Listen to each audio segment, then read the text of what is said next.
Like this idea that the Warriors are better off without him. There's not a team that was ever constructed that wouldn't have been better without Kevin Durant. Kevin Durant would make any team ever better with his addition. He doesn't even need the ball to be a great player. He's a great defender on like every position. He's always trying to play the right way. He can score from anywhere. Keep like, going. He's right. He's efficient. Like he's perfect, really. Like there's almost. Going. He's a little bit physically. At first, he could have been a little stronger. You could deny him the ball, some things like that. Not even really anymore, right? That's right. Okay, so just go ahead and say best in the world. It's all right. No, it's well, okay. Kawhi is better Just than elevate it. You said he's perfect. I don't know how much better you can get than that. But go ahead. You're right. You're right. KD, the package should make him the greatest who ever lived, right? But he's not. And he's not the best player presently in the world, and he has very little way to prove it on the Warriors. And that's really the issue here. The fact that you're like, oh, they say it like he's not on the team. He is on the team. But the guts of this team that existed before KD, a championship team. One year they won it, one year they didn't, right? But the guts of it are, the heart and soul is Steph Curry and Draymond Green. It's Steph and his pick-and-roll partner who can also pass and do everything and do the dirty work and defend. And then also Clay, one of the two Splash brothers. But in that order, Steph, Dre, Clay. And then once upon a time, Iguodala. When they added KD, they went from a championship-level team to an unfair dynasty, right? KD, a mercenary, joined the team, like picked the best team in the league over whom he could not, jump, and said, I'll join them, and together we'll beat LeBron and everyone else, and they did. So he can expect stuff like this. Of course the Warriors are better with KD than without. Of course they are.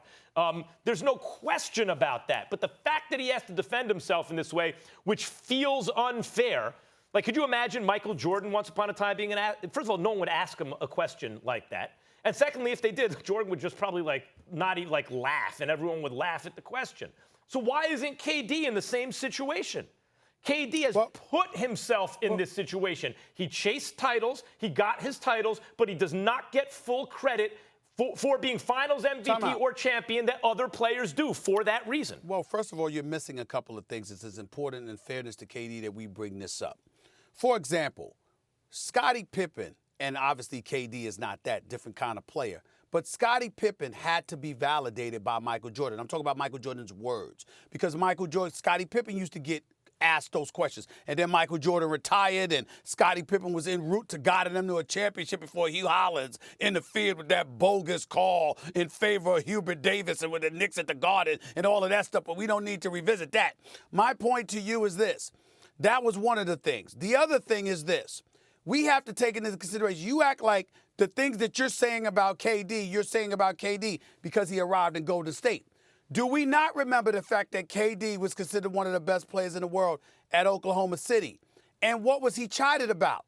The fact that he wouldn't take the bull by the horns, that he wouldn't confiscate the reins and make it very, very clear he was the alpha dog, that he was willing to be deferential to some degree to feed Russell Westbrook, not just a player, but the ego. And so as a result of that, you have people that were critiquing KD from that particular perspective. The reason why I'm saying that speaks favorably about KD to some degree is that even though that's also a criticism of him, it's consistent with his personality. He fits in.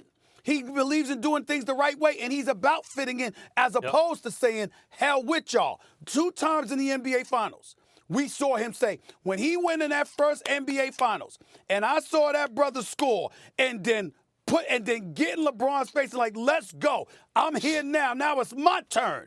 I love that. And then, no, I'm just talking about in terms of, in other words, I got support now too. So let's get it on. And then and then when they won the title, when in Game 3 they were struggling and he dropped 43 because Clay and Steph were struggling. And I'm not going. Of course, LeBron averaged a triple-double and he averaged over 30 and all of this other stuff. I'm not talking about a game, Max. I'm talking about a moment. I'm talking about him being chided for being deferential, but then comes out in Game 1 and was like, yo, let's go. I'm just talking about an attitude. I agree with the attitude part from KD. I like what I'm seeing with that. I'm explaining why he's not getting the full credit I'm sure he'd like.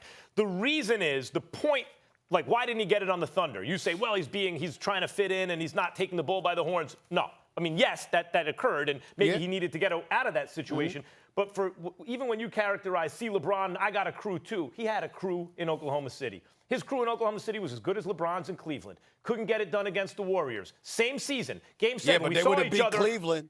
You and I saw each other at the conference. Cleveland. No, I don't go know. ahead. Right, it's a good point. But you and I saw each other at the conference finals and at the finals, Game 7 of both of them that You were season. there. It was right before I joined First Take. And we saw the Thunder go into Oracle, not get it done behind KD, and then Cleveland go in and get it done behind LeBron. Right. So the point is, KD, let me see you be the best player on a team that wouldn't be a championship team without you. We saw the Warriors win one and lose one without you. You couldn't do that in Oklahoma City. That's why he gets what he gets. I'll give you the last word here. I'll give you the last word here. Hear this point. What I'm trying to say to you, Max, is this. I don't think KD is responding to not getting enough credit. I think he's responding to people trying to disrespect and diminish his contribution. It's one thing. See, Well, that's KD. ridiculous. See. I think there's a difference because KD has no problem with other people getting credit. That's never been KD's issue. You didn't have a problem with Russell Westbrook in Oklahoma City. He doesn't have a problem with Steph Curry and those boys in Golden State. I think where KD has a problem is when it's used as a license to diminish his greatness. So now because you want to give the other cats credit, all of a sudden I'm just some minimal contributor or something. I'm KD. You know who I am.